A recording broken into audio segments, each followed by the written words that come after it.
Si Ferdinand Bongbong Romualdez Marcos Jr. ay isang politiko at dating senador ng Pilipinas.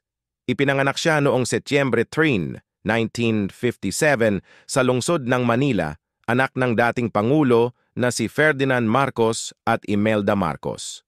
Naglingkod siya sa pamahalaan noong 1980s bilang kinatawan ng Province of Ilocos Norte sa Kongreso.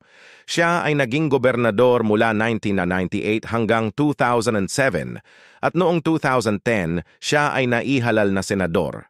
Sa kasalukuyan siya ay naglilingkod bilang Pangulo ng Bansang Pilipinas. Isa sa aral na makukuha natin sa buhay ni Bongbong Marcos ay ang mahusay na pamumuno at pamamahala sa bayan ay magdudulot ng maayos at positibong pagbabago sa isang bansa.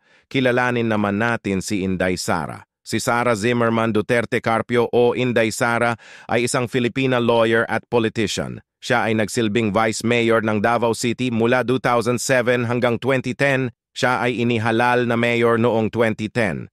Sa kanyang pamumuno bilang mayor, Davao City soared to greater heights and emerged as a premier city in Mindanao. Napakarami ang natanggap niyang parangal dahil sa kanyang mabuti, matibay at may pusong pamumuno. Noong 2012, siya ay kabilang sa mga nominees ng prestigious World Mayor Awards. Taong 2021 siya ay hinirang na Philippines' top-performing mayor. Sa kasalukuyan, siya ay namumuno bilang Vice President ng Bansang Pilipinas.